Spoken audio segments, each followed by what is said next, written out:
श्रीवरदमानमरहन्तं नत्वा बालप्रबुद्धये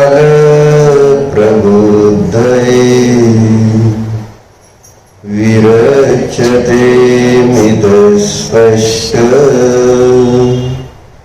संदर्भन्यायदीपिका।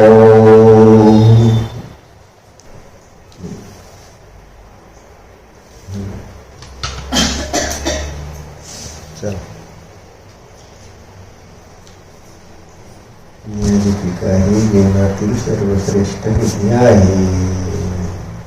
काय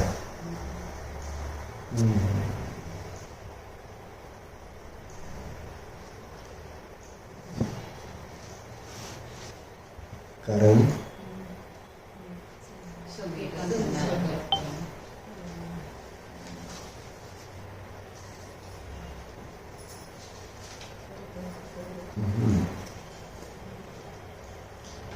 मोक्ष देणारे आहे, मुक्ती देणारे आहे,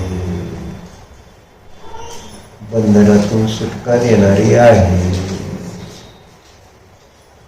सगळ्याला मुक्ती पाहिजे, सगळ्यांना स्वतंत्रता पाहिजे,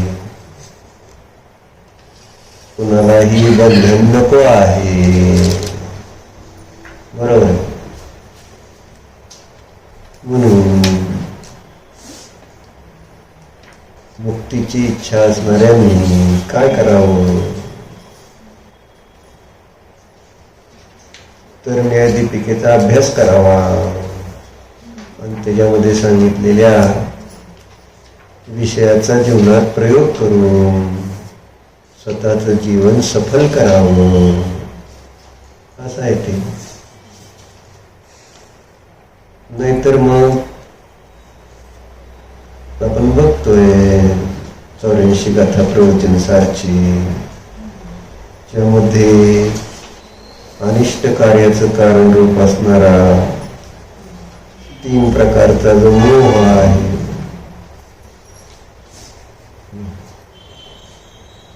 त्याचं वर्णन करत असताना त्यांनी सांगितलंय की बाबा जो जीव मोहाने, रागाने, द्वेषाने परिणत होतो त्या जीवाला नाना प्रकारचा बंध होतो. कुठल्याही प्रकारचा बंध चांगला नाही, समयसारमध्ये सांगितलंय.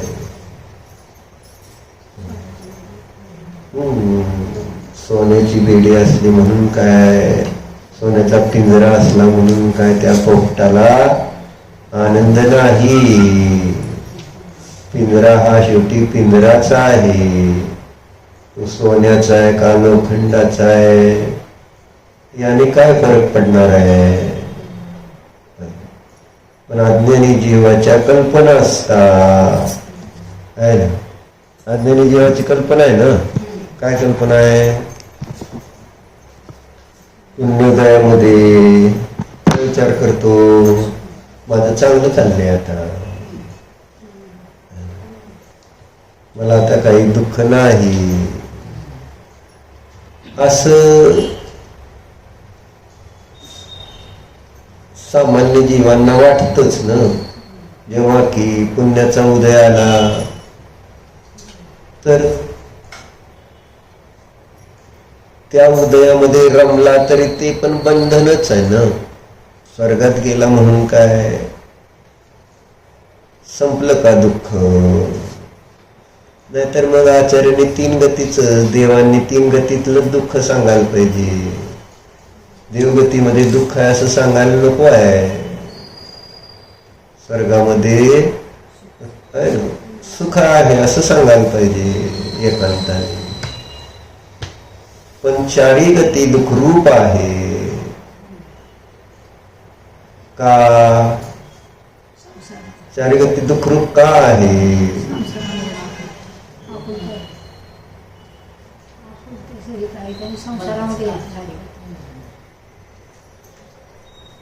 जन्म आहे, मरण आहे ना, आणि त्या गती सगळं वर्णन इथं केलं का नाही माग सुद्धा. की बाबा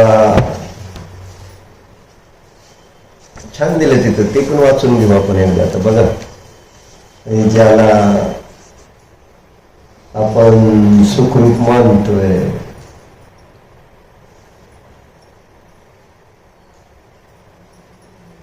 म्हणजे इंद्रिय सुख, ते इंद्रिय सुख सुद्धा दुःख रूपच आहे. त्याची चर्चा प्रारंभ केली आचार्यांनी 69 गाथेपासून.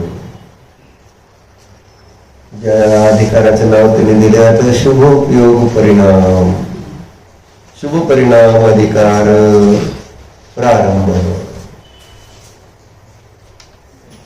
संदर्भ सहित समजावं माणसांना. तुम्ही तर काय वाचणार नाही, मग आपलं मी जे वाचले तेवढं तर तुम्हाला थोडं थोडं सांगत असतो इकडून तिकडून. मला काय न्यायाधिपिका येत नसं वाटतं काय तुम्हाला? इकडचं तिकडं सांगायला येतं मला न्यायाधिपिका सुद्धा. मी लय वेळा शिकलोय, शिकवले. पाळवी लागल लागा त्या पुस्तकाला तुमच्या घरात. परत मिळणार नाही तुम्हाला जसे पुस्तक बघायला सुद्धा.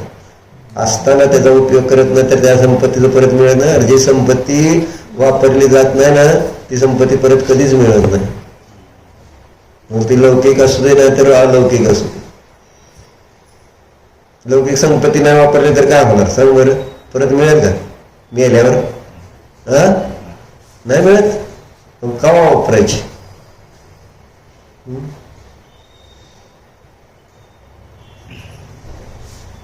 आणि खरं तर मम्मीचं काम आहे सांगायचं, बाबा चला पुस्तक घेऊन. तुमचं काम घरात हेच आहे हो, सगळ्याला धर्माच्या मार्गावर लावत राहणं.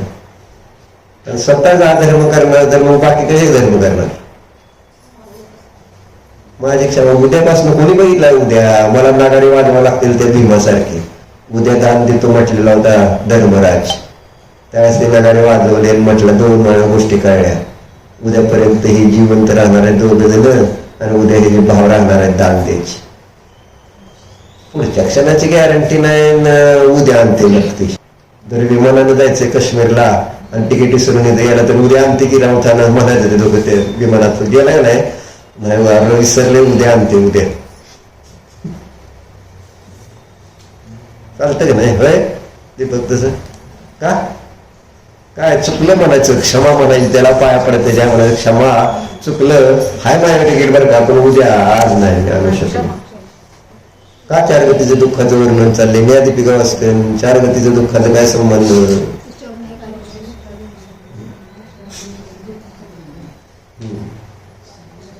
जर आपण स्वतःला जाणलं नाही न्यायाधिपिका शिकून तर काय होईल? बंद होईलच नाही त्याला मोह राग द्वेष होती, आणि मोह राग द्वेषामुळे बंद होईल. आणि तो बंद अनेक प्रकारचा आहे. अनेक प्रकारामध्ये आपण काल बघितले होते प्रकार थोडे आहे ना. मग आता त्यानंतर कोणता प्रकार बघितला? किंवा शुभ परिणाम जे आहेत त्यामुळे होणारा जो बंद आहे तो पण बंदच आहे. ही चर्चा आपली चालू झाली होती. विविध प्रकारचा बंद म्हणजे केवळ अशुभ बंद आहे, ज्यामध्ये आपल्याला दुःखाची प्रत्यक्ष साक्षात अनुभूती येते.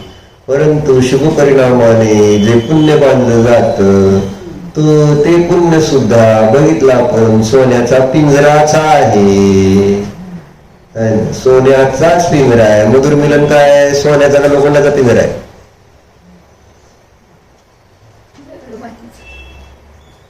दगड मातीचं म्हणतात. काय वाटतं का मला?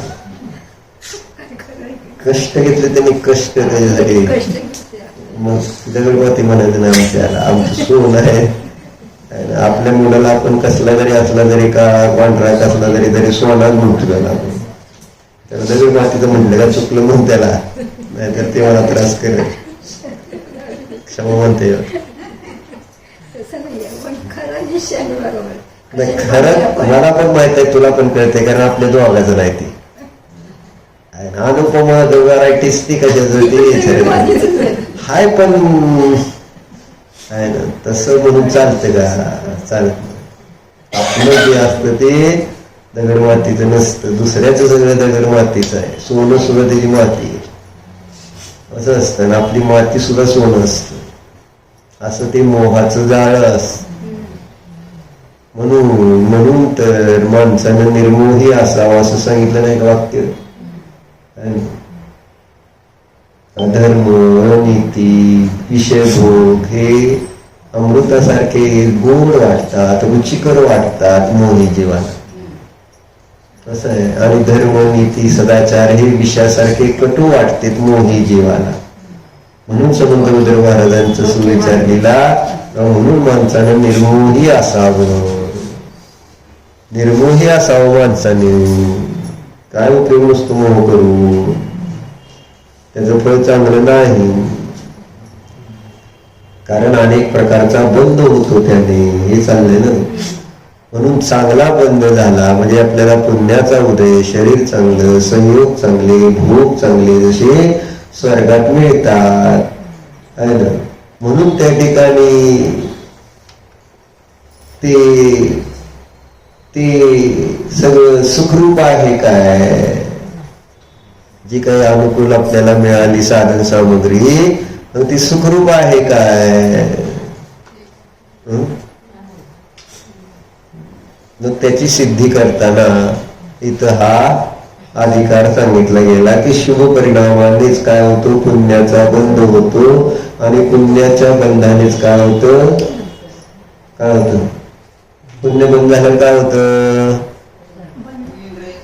इंद्रिय सुखाची प्राप्ती होते. इंद्रिय सुख जे मिळतं ते कशामुळे मिळते, पुण्याचा बंध झाल्यावरच मिळतं ना इंद्रिय सुख. मग असं पुण्याच्या उदयामध्ये प्राप्त होणार इंद्रिय सुख सुद्धा दुःखच आहे हे समजावून सांगत असताना काय सांगितलं बघा. अथ इंद्रिय सुख स्वरूप विचारम उपक्रममान तत्साधनम उपन्यस्यति.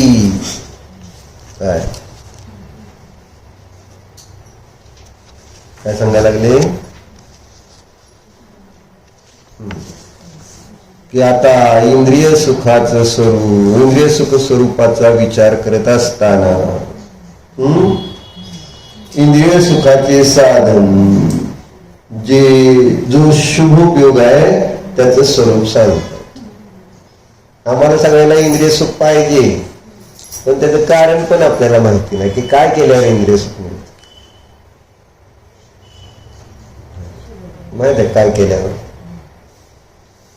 आणि काय केल्यावर आपल्याला इंद्रिय सुख मिळतं हे जरी कळलं तरी आपण ते कार्य करता त्याचं अवलंबन घेतोय का त्या कारणांचं. काय कारण आहे बघा, इंद्रिय सुख जे आपल्याला मिळतं आहे की नाही, त्याचं कारण जो शुभ उपयोग आहे त्याचं कारण कोण आहे, त्याचं स्वरूप काय सांगताय बरं का. शुभ उपयोग कशाला म्हणायचा, देव जदि गुरु पूजासु चेवदानं निवासु सीलेषु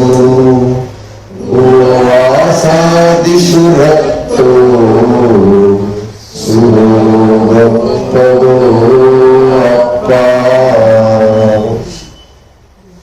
काय म्हणते, जे देव आहे, देव म्हणजे इथं कोणते देव, वीतराग देव, स्वर्गातले देव नाही, जे स्वर्गातले नाही आपल्या मोक्षात गेलेले अरिहंत देव, वीतरागी देव, यती म्हणजे मुनी व गुरु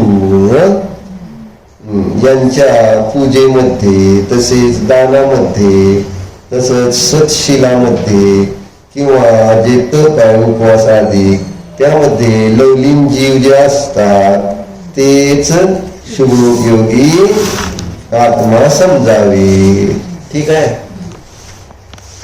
कोण शुभोपयोगी आहे, जे देव शास्त्र गुरुचं पूजन अर्चन करतो, दान देतो, शीलाचं पालन करतो, उपवास आदी तप करतो, आहे ना, ते सगळं काय शुभ म्हटलेलं आहे. शुभ, या शुभाने काय होतं, पुण्याचा बंध होत आणि त्याने काय होतं, इंद्रिय सुख प्राप्त होत. आता पुढे काय सांगतात, आता शुभोपयोग साध्यत्वेन इंद्रिय सुखमाख्याती.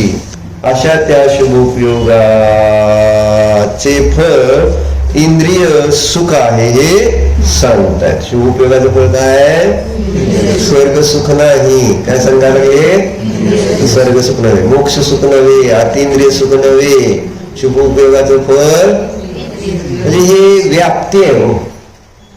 पण कधी ते सम्यक्त्वाबरोबर किंवा सम्यक्त्वाला सहाय्यक असताना आहे ना, त्या शुभोपयोगाला मोक्षाचं कारण म्हटलंय. दर्शनम देव देवस्य, दर्शनम मोक्ष साधनम, दर्शनम स्वर्ग कारणम असं सांगितलं. स्वर्ग सोपानम, ते देवाचं दर्शन स्वर्ग मोक्षाचं कारण म्हटलं गेलेलं आहे. कसं, केव्हा, कुठल्या ह्याच्यात अपेक्षेने समजायला लागतं. एकांताने ते मोक्षाचं कारण म्हणून चालणार नाही. परंपरेने म्हणत असताना त्यावेळेस पण त्याच्या पाठीमागचा अभिप्राय समजला पाहिजे. इंद्रिय सुखाच्या इच्छेने जर शुभ परिणाम केले तर ते काय मोक्षाचं कारण होणार नाही. ते पापानुबंधी पुण्य असेल. आणि मोक्ष सुखाच्या हेतून जेव्हा हा विकल्पामध्ये येतो तर सहज ज्यांच्याद्वारे केले गेलेले उपकार आहेत त्याची कृतज्ञता व्यक्त होत असताना ते शुभ होत असते.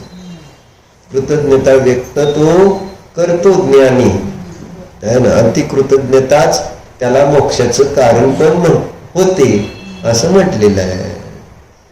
परंतु बघायला गेलं तर ही अनुकूल सामग्रीची प्राप्ती करून देणं, अनुकूल संयोगाची प्राप्ती करून देणं हे त्या ठिकाणी कार्य कशाचं आहे? शुभोपयोगाद्वारे बांधल्या गेलेल्या पुण्याचं. अनुकूल सामग्रीची उपलब्धी. म्हणून आता इथं व्यवहाराने अनुकूल सामग्री काय आहे ती सांगायला लागली. ती इंद्रिय विषयाची प्राप्ती सगळे आहे. कारण इंद्रिय विषय भागाची जर नसेल सुलभता तर आपल्याला धर्म करायला सुद्धा वेळ मिळेल का मग? आहे ना. जर आपल्याकडे पैसे नसतील, गरीब असेल तर काय करणार मग? दुकानात थांबावं लागणार का नाही? दुकानात नाही, सॉरी, त्याला दुकानात नसणार ना. पैसे नसणाऱ्याला दुकान नसतं आणि पैसे असणाऱ्याला दुकानदारी करायला लागत नसते असं सांगतोय. पण तरी सुद्धा तसं नाही. असं पैसे असणारे आणि नसणारे कोण हे लक्षात घ्या. जी बाहेरची प्रतिकूलता आहे, शरीराची असो, संयोगाची असो, धनाची असो, ही सगळी प्रतिकूलता कशामुळं? ती प्रतिकूलता असताना मग मला धर्म करायची संधी, म्हणजे आता कमी का जास्त आता ती पण अवलंबून आहे आपल्या भाव. केव्हा म्हणजे आता इथं प्रकरणानुसार संधी कमी आहे, पण तसं त्याच्यामध्ये देव आठवत असतो. पण देव आठवला म्हणून संधी मिळते मनुष्य पर्यायामध्ये असं नाही, आहे ना. नरक पर्यायामध्ये त्याला देवच आठवतो सारखा काय. परंतु मनुष्य पर्यायामध्ये कर्मचेतना असताना त्याला तिथं आता जी प्रतिकूलता आहे त्याला दूर करण्यासाठीचे मग तो प्रयत्न करतो. कारण इथं दोन्ही प्रकारचे दिसतात माणसं, पुण्यवाले आणि पापवाले. नरकामध्ये पुण्यवाले नारकी, पापवाले नारकी असं आहे का? नसतं. सगळे पापीच. नारकी म्हणजे पापी अशी जीव असते. त्यामुळे तिथं विषयच येत नाही की दुसऱ्या नारकीसारखं आपण काहीतरी करू म्हणजे आपल्याला जरा बरं वाटत. तसं इथं मनुष्यामध्ये मात्र आपल्याला आदर्श काय दिसतो? शेजारचा चांगला दिसतोय, समोरचा चांगला दिसतोय, आहे का? ब्लॉग बघून आला का नाही काल? चांगलं बघून तरी हो, असं काहीतरी असं माणूस बघत राहतं बाहेर काय. आणि मग त्याच्यातनं अभिलाषा निर्माण होत राहते. त्याच्यासारखं आपल्याला करायचंय, त्याच्यासारखं आपल्याला करायचं तर मग काय केलं म्हणजे तसं करत होईल. मग असेच सगळे गरीब लोक, गरीब मनुष्य, रोगी मनुष्य, ज्यांना संयोग प्रतिकूल आहेत, मग ते प्रतिकूलता दूर करण्यासाठीचे उपाय देवधर्म करत नाहीत. मनुष्य नारकी तर करतील, है ना. तिर्यंच्यांमध्ये पण ती संधी नाही देवधर्म करण्याची, लक्षात घ्या. म्हणजे प्रतिकूलता दूर करायची तर तिर्यंच्यांना संधी दिसते का बहुलतेने? चला आता आपल्याला ही सगळी भूक, तहान, थंडी, उष्णताची सगळी प्रतिकूलता आहे तर ही दूर करायची, तर आपण काय करू? आहे ना, धर्म करू असं त्या तिर्यंच्यांना करता येते का? नाही. नारकीला करायचा विषय येतोय काय? म्हणजे नारकीला आपोआपच होते परिणाम. पण मनुष्याची प्रॉब्लेम असं झालाय की दोघं सगळे आहे ना, म्हणजे मेहनत करून लोकांना बंगला, गाडी, पैसा सगळं दिसतंय, तर मग आपण पण कष्ट हेच भांडवल, असं ज्यांचं ब्रीद वाक्य मोठं आहे ना, असं कोणाचं मोठं आहे? अभिजितचा. कष्ट हेच भांडवल आहे ना. आणि असं काय त्याचं एकट्याच नाही आहे, सगळ्या जणांचं व्यवहारातल्या माणसांना ज्यांना पैसे कमवायचे त्यांना काय दिसतंय? कष्ट केल्यावर पैसे मिळतील. म्हणजे असं ते त्यांनी काय बघितलं की बाबा आपल्याला जर जास्त सगळी अनुकूलता पाहिजे तर आपण जास्त मेहनत घेतली पाहिजे. म्हणून गरीब लोक हमाली कर, डबल शिफ्ट कर, काय काय काय पण करून, किंवा इथनं अमेरिकेत जाणारे लोक असू देत, नाहीतर बिहार युपीवर नाही तर महाराष्ट्रात येणारे लोक असू देत, सगळ्यांनी काय दिवस रात्र कष्ट करतात. माहिती आहे, युपीवाले आल्यावर, बिहारवाले आल्यावर बघतो ना आपण, त्यांना असं टायमिंग नसतं सकाळी 5-10ला यायचं आणि 5ला जायचं. ते रात्र काय दिवस काय त्यांना फरक पडत नाही. त्यांना कमी वेळेत जास्त काम करून जास्त पैसे मिळणार आहेत. टाइम कमी आहे, कारण जर टाइम जास्त घालवला आणि पैसे जर मिळाले आहे ना, तर ते असे म्हणजे कमी वेळेत जास्त पैसे मिळवायचे. आणि म्हणून त्याच्यासाठी 24 तास ते राबायला तयार. बरोबर आहे का? आता तुमचं पण तुम्हाला 24 तास आहे का नाही? नाही म्हटलं असता मग मी त्याला हीच दिलं असतं, डेमोच. रात्री जर डॉक्टरचा फोन आला, हॅलो दीपक, हो तेवढं ते सलाईन आणि ते 4-5 ह्या गोष्टी पाठवून घेऊन ये, पाठवून नाही घेऊन ये असं सांगत असतील. बरं, डॉक्टरने सांगितलं घेऊन ये बाबा, माझ्याकडे माणूस नाही, जाणार नाही? जाणार नाही? कसं आता मन हलती का आहे ना. डॉक्टरने जर सांगितलं बाबा एक 10 बॉक्स सलाईनचे घेऊन यायचे, 50 वेळा झाली की, कारण 15 रुपयाची बाटली तर द्यायची त्याला 50 रुपयाला, आहे ना, नाही का? मग काय आता सगळं अवघड झालंय. आता आपल्या भारतात स्वस्त होतील औषधं, कारण अमेरिकेने 100% लावलंय, त्याच्यामुळे आता आपल्याकडं ते वाढणार ना खप त्याचा अजून, म्हणजे प्रोडक्शन तर चालू राहणार, मग त्यांचा आयात जराशी कमी होईल. मग आपल्या इथं वाढलेलं आपल्या इथंच, म्हणजे आता स्वस्त होणार औषध. सोनं महागायला लागलं, औषध स्वस्त लागलं. चांगलं आहे का वाईट आहे?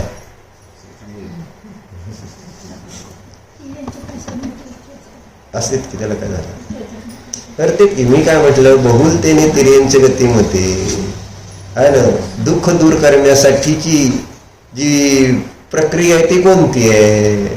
ते धर्माकडे धाव घेतात का तिर्यंच्या? अरे माणसं घेत नाहीत तर मग तिर्यंच कशी घेतील? ज्या तिर्यंच्यांची योग्यता आलेली आहे, कारण जाती स्मरण झालंय आहे ना, कुठंतरी अशा पद्धतीनं मग त्यांना ते निमित्त पडतं देवदर्शन आधी कुठंतरी मागच्या जन्मातलं आहे ना, कुठंतरी उपदेश मिळाला, काय झालं, जसं सिंहाला मिळाला, हत्तीला मिळाला. योग्यता आल्यानंतर तर योग्यता आली तर तिथं सहजतेने होतंय. पण असं सहजासहजी कोणाला होतंय काय? तिर्यंच्यांना भाव, चला बाबा देवाचं दर्शन करू. आणि जर एखादं खरं त्याला झालं भाव आणि तुमच्या मंदिरात एखादं कुत्रं शिरायला लागलं देवदर्शन करण्यासाठी, तर तुम्ही काय देवदर्शन करून द्याल का? ती देवदर्शनासाठी आला असेल असं समजून चला, जसं बेडूक निघालं होतं देवदर्शनात. मग एखाद्या जीवाला आपल्याला कळते का कोणाला देवदर्शनाचे भाव झालेत, कोणाला नाही झाले?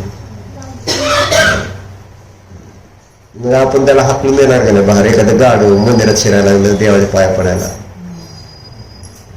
तर तुम्ही काय करणार? घ्या करणार का? घ्या घ्या घ्या. म्हणजे आपण कोण होणार? कोणाकडे असतील गाडू? ज्या ज्या कोण म्हणतो सांगा बरं अभिजित.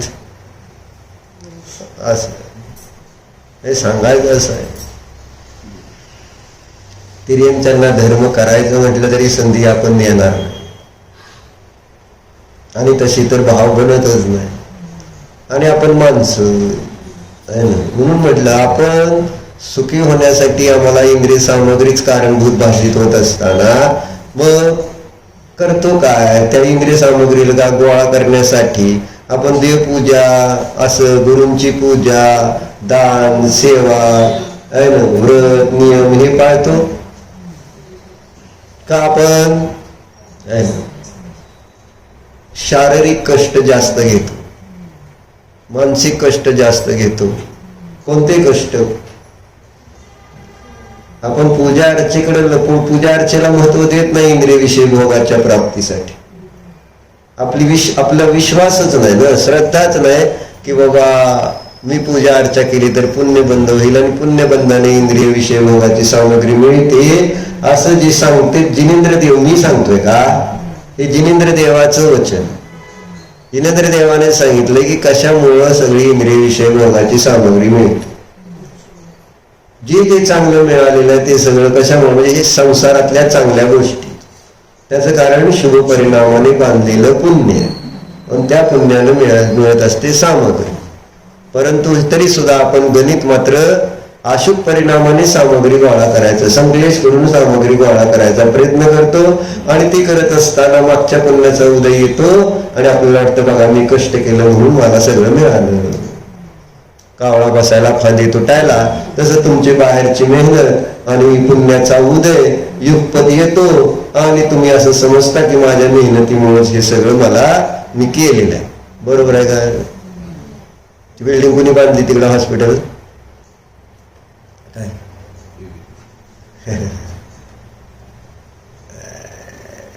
मग आता त्यातलं येणारं जे भाडं आहे त्याचं काय? ते योग्यतेने म्हणतोय तू, नाही तर तू कशाला घेतो भाडं? कोणाला द्यायला पाहिजे? किती भाडं येते का सर इथं त्याचं माहिती आहे तुला? माहिती आहे का तुला? सांगू माहिती आहे का नाही? माहिती नाही मला. माहिती आहे ना तुला? माहिती आहे म्हणते ती. तू जरी नाही म्हटलं तर तिला माहिती. जर येत असेल समजा 50,000 काय असं धरू की, बरोबर आहे का नाही? मग 50,000, मग 50,000ची योग्यतेचं काय करायचं? तुझं नाहीच ना. ती म्हटलं योग्यतेने झाली म्हटलं ना. तू काहीच केलं नाही तर मग तू का घ्यायचं भाडं त्याला? ते आम्हाला द्यायला पाहिजे ना. मग योग्यता म्हणजे पुण्याने झालं ना. ते तू केलं नाही हे तर सिद्ध झालं, बरोबर. मग कशामुळे झालं? पुण्याने झालं. मग पुण्यानं द्यावं लागेल का? ज्याचं त्याला द्यायचं भांडवल का दुसरं तुम्ही खायचं फुगाट? तुम्ही काहीच न करता नाही. मग आता म्हणेल मी केलंय.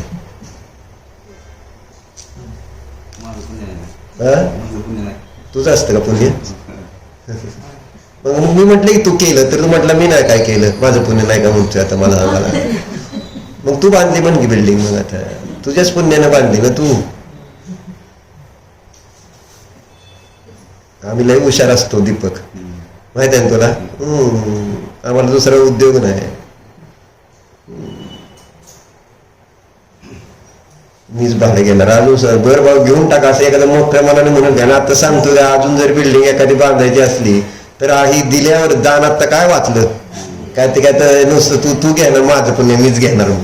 तसल्या बिल्डिंगा उभा करायच्या असतील तर ते पैसे आलेले दान केल्यावर बिल्डिंग उभा राहतील का ते पैसे तू घेतल्यावर बिल्डिंग उभं राहिला अजून?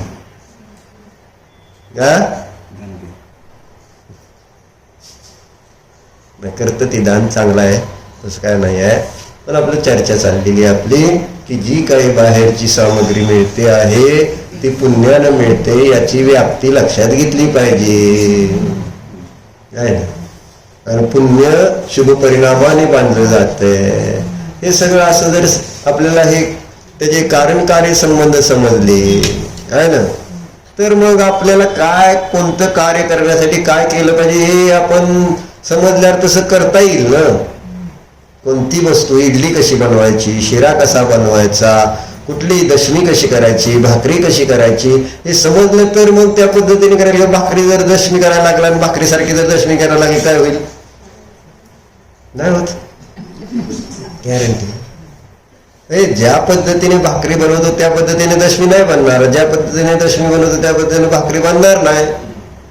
असा कारण कार्य व्यवहार आहे ना, हा व्यवहार आहे ना. मग हा व्यवहार आपल्याला समजायला पाहिजे की बाबा जे काही आपल्याला बाहेरचं सगळं मिळालंय सुखसामग्री ते सगळं शुभोपयोगानं मिळाले. मी केलेले शुभ परिणाम काय आहेत?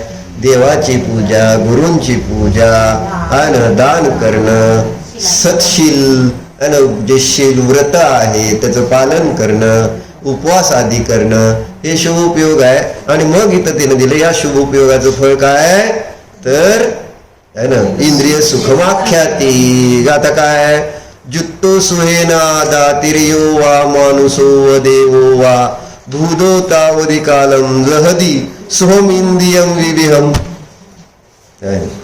शुभ उपयोगाने युक्त आत्मा काय आहे ना तिर्यंश किंवा मनुष्य किंवा देव होऊन शुभ उपयोगाने 3 गती प्राप्त होते. काय 3 गती शुभ आहेत, 1 गती अशुभ आहे. नाही 3 आयु शुभ आहेत आणि 1 आयु अशुभ आहे आणि 2 गती शुभ आहेत आणि 2 गती अशुभ आहेत. बरोबर.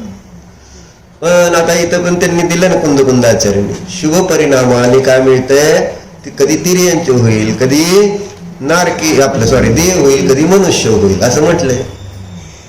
तुम्ही अमेरिकेत चला तुम्हाला दिसल तिर्यंचांचं किती पुण्य आहे. माणसांना घरं नाही आहेत तिथं, होमलेस अशी माणसं असतात का नाही तिकडं. नील बघा की तुम्हाला माहिती आहे का होमलेस माणसं बघितली तुम्ही का होपलेस बघितली.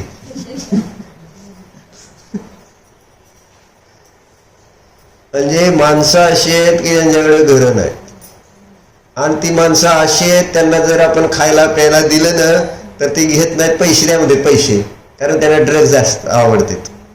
आणि ड्रग्जसाठी कोणी काय खायचं घेऊन काय करू म्हणतात, पैसे असले तर दे. असली होपलेस माणसं आहेत, होमलेस असं सांगायचं मला. दया पण त्यांच्याकडे बघितलं असेल दया ती म्हातारी असते आहे ना. काय नाही एखादी खुर्ची टाकून असं कुठंतरी एखाद्या रस्त्याच्या कडेला बसलेले असतात, हायवेला कुठं जिथनं जाणं येणं असतं लोकांचं तिथं बसतात, बोर्ड घेऊन बसलेले असतात असे गपचिप, मला घर नाही मला मदत करा म्हणून असे बोर्ड लिहिलेले असते. असे आपल्याकडे भिकारी भीक मागतात तसं नाही मागत ते, असे बोर्ड घेऊन बसतात ते. हा तेच की म्हणजे असं बसलेलं म्हणजे माणसं अशी आहेत तिथं. आणि तर कुत्री बघितली ना तिथली, काय बाबूराव कुत्र्यांचं. नाही म्हटलं ना आम्ही फिरायला गेलेलो सांगितलं तुम्हाला, दुपारी फिरत होतो त्यावेळेस तिकडून एक बाई असलं ती गाडा ढकलत आली ती. मला वाटलं बाबा ते बाळ झोपलेलं तिला फिरवायला आणलं असेल दुपारी, छानपैकी कुक्कू होतं ते यात. मॉलमध्ये एका गेलो होतो मोठ्या तसल्या, मग तिथं एका मोठ्या दुकानात गेलो होतो तर तिथं 2 बायका, एक तिथं लिहिलं होतं इथं पेट सांगायला परमिशन नाही म्हणून, पण तरी सुद्धा त्या एका बाईच्या जवळ ते एक पेट होतं कुकू. मग त्या 2 बायकांची चर्चा चालली होती की माझं बाळ कसं आहे, म्हणजे कुकू सॉरी. मग त्याच्याबद्दल त्या दोघांची चर्चा. काय त्या कुत्र्याचं कौतुक राव आहे ना. तुम्ही म्हणसाल बाबा मला कुत्रं करा म्हणून अमेरिकेत गेल्यावर, माणसापेक्षा कुत्रं झालेलं बरं वाटतंय अमेरिकेत गेलं तर. इतकं कुत्र्याची काळजी घेतली जाते. कसं आहे कुत्रं व्हायचंय का माणूस व्हायचंय. म्हणून पुण्य सांगायचं मला, त्या तिर्यंचांचं पुण्य स्वर्गात आलेली असते ते तिर्यंची. आणि असे मग गाडीत एसी आणि सांगितलं तुम्हाला की तिथे मॉल्स मध्ये किंवा ते सगळे बाजार असे मोठे त्यामध्ये त्यांची वेगवेगळी झोपायच्या गाद्या आहेत त्यांच्या, आणि त्यांचं वेगवेगळे खायचे प्रकार आहेत, त्यांचे सगळे वेगवेगळे साबण आहेत, शॅम्पू आहेत, आहे ना तेल आहे, सगळं असे एकदम भारी भारी सगळ्या वस्तू असते. घेते लोक म्हणून ठेवले ना त्यांनी. गादी सुद्धा मस्त झोपायची. आम्ही म्हटलं आम्हाला घेऊया असले म्हटले कुत्र्याची.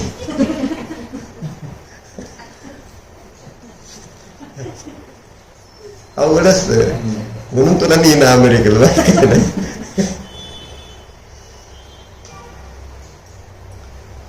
सांगायचं काय पुण्य असं म्हटलं पुण्याचा उदय आला. पण असल्या पुण्याचं करायचं काय हे तर पुढे जाऊन आता समजून घ्यायचं.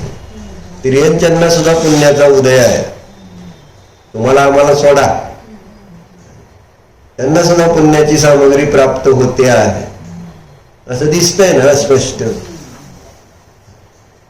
मग म्हणून इथं काय म्हटले की शुभोपयोगाने युक्त आत्मा कधी तिर्यंच होतो, कधी मनुष्य होतो, कधी देव होतो, तर त्या काळापर्यंत विविध इंद्रिय सुख प्राप्त करतो.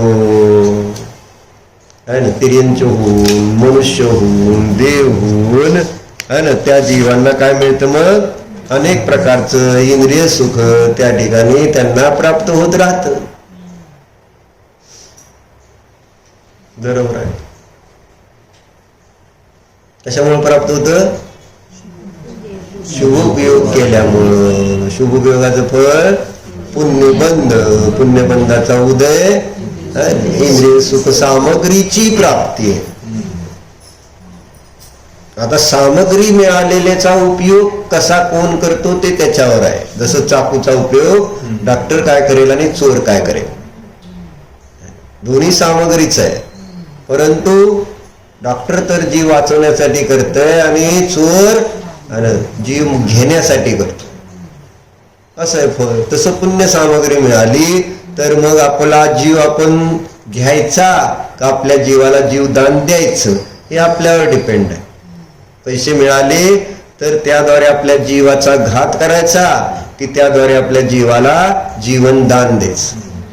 धन तेच आहे, पण त्या धनाद्वारे आपण जीवनदान देतो का जीवाचा घात करतो? दीपक, स्वतःला आपण जीवनदान देतो का आपल्या जीवाचा घात करून घेतो? म्हणून साठवलं तर चोर येऊन मारतो, टॅक्स इन्कम टॅक्स वाले घेऊन जाते. सतत भीती आहे, संपू नये. कुठं खर्चा लागली बायको जर काय सोन्याचं घ्यायला लागली तर चालते का? काय मग पैशाच्या ऐवजी सोनं ठेवलं तर फरक काय पडतोय तुला? घेतलं घे म्हणायचं तर तुला फरक काय पडतोय? पण तरी आता सुद्धा होय म्हटला का? बरं घेते तर चांगलंच असतं, मी घेच म्हणत असतो. पैसे दिल्याशिवाय घेणार का? मोकळच घे म्हणते. सरीत आपण जाऊया आता, झाल्यावर शास्त्र सुटलं का नाही. आज ते चंद्रकाकाचं उद्घाटन झालंय, असू दे आता. ते तेजसरी तुमची मेहनतरी हे असेल मेहनत असेल तर आज चंद्रकाकाकडे जाऊ आपण. आजच आहे ना उद्घाटन? चंद्रकाका झालंय ना? बरं असू दे. झालं म्हणून का दिवसभर चालतंय ना? होय की. म्हणजे आज सुरू होणार आहे, मला आता संध्याकाळी गेलं चालतंय ना? शास्त्र सुटल्यावर जाऊ आपण सर. काय होईल खर्च करू आपण, घेऊन टाकू किलो 2 किलो. आपला असं साधं काम नसतं. म्हणजे 10 1 ग्रॅम आणि 2 ग्रॅम काय करायचे? घेतलं तर किलो 2 किलो घ्या माणसाने मोकळ्यात.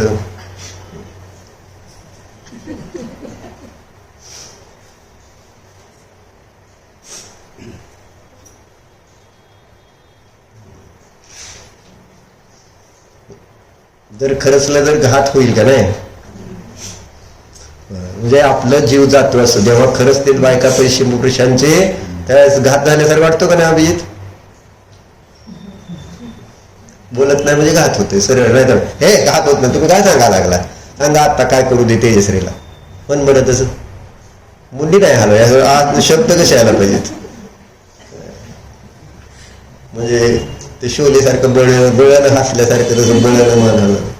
आता सगळ्यात एकत नाही थोडंच म्हणता येत. असं नसतं, असं नसतं. आणि तुमचं पुण्य तेवढं पाहिजे. नाहीतर मग काय सगळं दिलं तरी म्हणणार काय सारखंच रिन्युएशन करतात. आता माणसांच्या घरात रिन्युएशन होत नाही बरं का, तर त्यांना त्याचा त्रास आहे ना. आमच्या तेजश्रीला सारखंच लग्न झाल्यापासून सारखंच रिन्युएशन, सारखंच कंटाळा आला मला, काय नको बाबा असं म्हणते ती. माहित आहे का? असं उलट दोन्ही सुद्धा त्रासदायक आहे. मला सांगायचं पाप त्रासदायक आहे, पुण्य पण त्रासदायक आहे. याला पुण्याचा त्रास व्हायला लागले. किती सारखं करणार तुम्ही? सारखा रोज वाटा बदलायचा. मग आम्ही म्हटलं जरा इकडचं कलर तिकडचं कलर चांगलं, इकडं 2 कलर फरक दिसेल का नाही? मग हे म्हटलं जरा इकडचं पण करतो. अजिबात करायचं नाही आता, सांगून ठेवायचं. होय तर असं होतंय. मग तिचं पुण्याचा उदय का पापाचा उदय? आता ही नवरा म्हणतोय करून देतो, हे म्हणते अजिबात करायचं नाही, आता मला कंटाळा. आता हिला थोडंच आम्ही रंगवायला लावणार आहे. काय आवडायचं? आवडतं आम्ही सगळं. कोण आवडते? आम्ही काय आवडत नाही काय? सगळी माणसं सारी कायनात लगा देते आवडली. काय रात्री त्या 2 बायका बोलवल्या होत्या, तुम्हाला माहित नसलं तर. 2 बायका, एक गडी होता आणि रात्री 12 पर्यंत ते काम करत होते सगळेजण. मी सुद्धा 11 पर्यंत, मी 9 पर्यंत केलं. 9:30 नंतर मी आपलं बघत बसलो. त्यांनी परत इकडचं किचन सगळे मिळून, आणि ह्या तर राज्यावर होते त्याच्यामुळे ह्यांना काय फक्त बोलायचं होतं, पण ते सुद्धा कष्टदायक होतं. सांगायचं तात्पर्य लक्षात घ्या, पुण्याचा उदय सुद्धा त्रासदायक असतो का नाही? कधी कधी कधी कधी काय त्रासदायक आहे हेच सिद्ध करणार आहेत. आता तुम्ही समजत असाल की पुण्य जे आहे ते तर म्हणून सांगितलंय पुढे जाणार, त्याने उदाहरण पण देणार आहेत. आणि तूप हे शीतल असतं, थंड थंड असतं का नाही, शीतल कशी नेहमी उदाहरण द्यायची आहे का नाही. पण ते तूप जर गरम करून अंगावर पडलं काय होईल, तसं आहे ते. म्हणून चिंतन करावं माणसाने. सुख सामग्री मिळाली त्याच्यामध्ये मुग्ध व्हायचं नाही, मूढ व्हायचं नाही, मोही व्हायचं नाही आहे ना. लोकांना असं वाटलं नाही पाहिजे की मधुरमलन म्हणजे जीव आहे, याचा गाडी म्हणजे जीव आहे. वाटलं पाहिजे की आम्ही जीव आहे म्हणून आमची काळजी घेतो. नाही का, मधुरमिलनवर किती खर्च केला आणि बायकोवर किती खर्च केला तुलना केली का कधी तू? हा, करतो आताच करू आपण. मधुरमिलनवर किती खर्च केला आपण आतापर्यंत, आणि दरवर्षीचा खर्च सांगतो आणि तुला काय सगळ्याला सांगतो मी आज मध्ये ह्या वर्षी मधुरमिलनवर एवढे खर्च झाले तेवढे, मला तर सांगतो बाकीच्यांना काय नाही. मग बायकोवर किती खर्च करतो काय, म्हणजे जडावर किती खर्च आहे. चेतन जी बायको तुला रोज खाऊ घालते, पिऊ घालते, सगळं करते, तुझी सेवा करते, तिच्यासाठी कधी खर्च करते का? व्यवहार सांगतोय मी. ते आहे त्याचं होईल ती गोष्ट वेगळी, पण आणि ती मधुरमिलन एकदा सुद्धा म्हणत नाही माझ्यासाठी एवढा खर्च कर, आणि बायको म्हणती माझ्यासाठी खर्च करत नाही. दोन्हीतला फरक. मागत नाही त्याला मिळतं, लक्षात राहू दे. मी मागतच नाही मग तुम्हाला मी देतच नाही, ही त्याच्या पुढची गोष्ट. कारण ज्याच्या प्रति मोह आहे त्याला देणार ना. ते जड आहे का चेतन हा महत्वाचा विषय नाही. माझा मोह कोणावर आहे त्याच्यावर डिपेंड आहे. तो तिर्यंच्या का मनुष्य आहे हे महत्वाचं नाही. म्हणून सांगितलं अमेरिकेमध्ये तिर्यंच्यावर जास्त प्रेम आहे, मनुष्य असला तरी त्याला काय नाही. तसं झालं कारण ते कुत्री पण तसंच प्रेम देतात ना, माणसं देत नाहीत पण कुत्री देतात, कारण कुत्र्याला कावलं तरी गप्प बसतंय. असं असतं. म्हणजे माणूस जर समोरच्याचा ऐकत असेल ना तर त्याला सगळी सुख सामग्री मिळणार. सरिता उपाय सांगतो, बघितलं आम्ही ते करून. काय नाही असलं नाही, जसेच तसं राहावं लागतं या काळात. बरोबर आहे का? असं नुसतं लय गप बसून सगळं होय होय ऐकलं सगळं तर काय मिळणार आहे आम्हाला, आणि आम्हाला खाऊन टाकतील हे सगळे. अशी परिस्थिती. काय म्हणजे इतकी विचित्र दशा वर्तमानात. चर्चा कशासाठी चालली की शुभ परिणामाने हे सगळं मनुष्य तिर्यंच्या देवाचं, आणि जोपर्यंत ती सुख सामग्री मिळते. आणि मग आता पुढे काय सांगायला लागले की अथ एवं इंद्रिय सुखम उत्क्षिप्य दुःखत्वे प्रक्षिपती. आता पुढच्या 71 नंबर गाथेपासून ही चर्चा सुरू होते की जे सगळं आम्हाला शुभ परिणामाने पुण्याचा बंद होऊन इंद्रिय सुखादीची प्राप्ती झाली, ते सगळे इंद्रिय सुख जे आहे ते खरं बघायला गेलं तर दुःखच आहे हे आता सांगायला सुरुवात करतो. ऐकलंय आपण, वाचलंय आपण, पण विसरतोय. आणि ही चर्चा नंतर. ओम नमः.